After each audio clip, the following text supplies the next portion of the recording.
morning everyone, I'm Harpreet from T Public School, and in this video session I'm going to continue with my chapter Mother's Day written by J.B. Priestley, and these are the characters of the play. We have already that the two friends, Mrs. Pearson and Fitzgerald, are talking about the family of Mrs. Pearson, and she is giving her advice. After the advice, Mrs. Pearson agrees with what Mrs. Fitzgerald has to say. Mrs. Fitzgerald says they need not to learn that Mrs. Pearson certainly. She further adds that none of them, husband, daughter, and son, have turned out positively as a result of being spoiled by Mrs. Pearson. She enables her to see how running Mrs. after them, handling their tantrum, doing all their tasks for them, and staying home while they enjoy every night is harmful for Mrs. Pearson as well as her family. She explained how it should be the other way round. The family must treat wives and mothers with full respect and after them instead of throwing order. Mrs. Pearson hesitatingly saying that she often tries to give her and her family clues between her conversation. Mrs. Fitzgerald is trying to make her understand that it's a high time and Pearson's family should respect her now, and that would require more than just clues. They need to be brought on the track. Mrs. Pearson understands what Mrs. Fitzgerald is trying to say, but she can't stand giving them any discomfort. She wants to clear it out with her family and take her stand, but she doesn't know how to take the first step. Just as she is saying this, she notices that it's a time for everyone to come back home.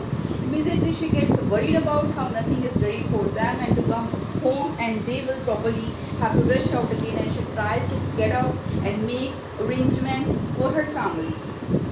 Very easily, while writing another secret, she asks Mrs. Pearson to begin at very moment, and she tells her to stop providing for them all the time and let them experience and what it feels like to do the things on their own.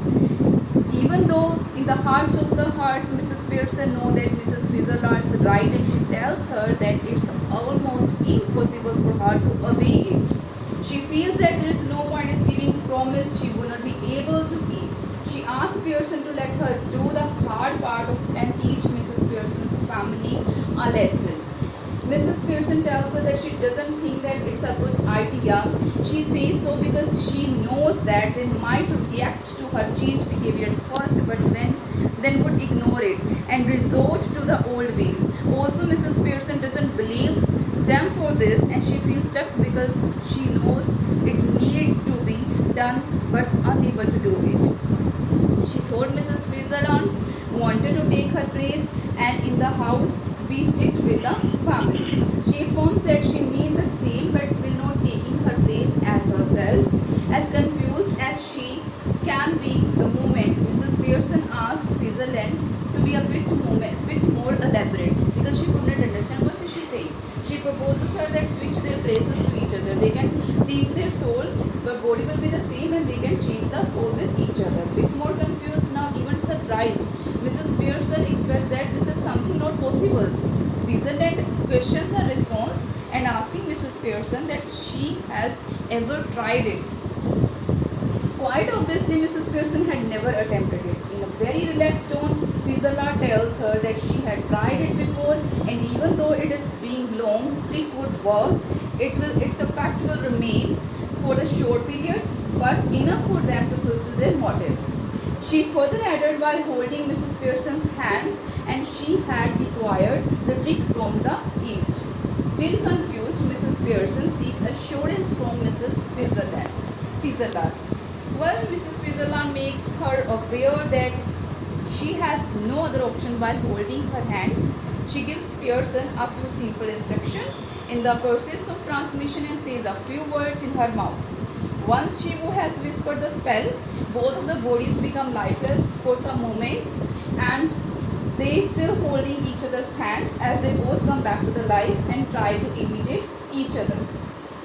Now Mrs. Fitzgerald is now a bit shy, and Pearson has become unafraid. The personality have been switched and with each other, and transmission process is complete now.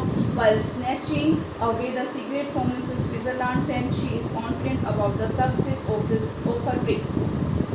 Mrs. Fitz looked at herself, and she is shocked to see herself in the body of Mrs. Fitz, and thus she screamed with fright. Mrs. Fizzard, still in shock now, believes that it's impossible and their bodies have actually changed. Very proudly, Mrs. Pearson affirms and thinks of herself and was unsure if she still had the ability to do the magic. So this is the part when the body has been exchanged, the body is same and soul has been exchanged with each other. And the next part we shall do in the next session. Thank you. Have a nice day.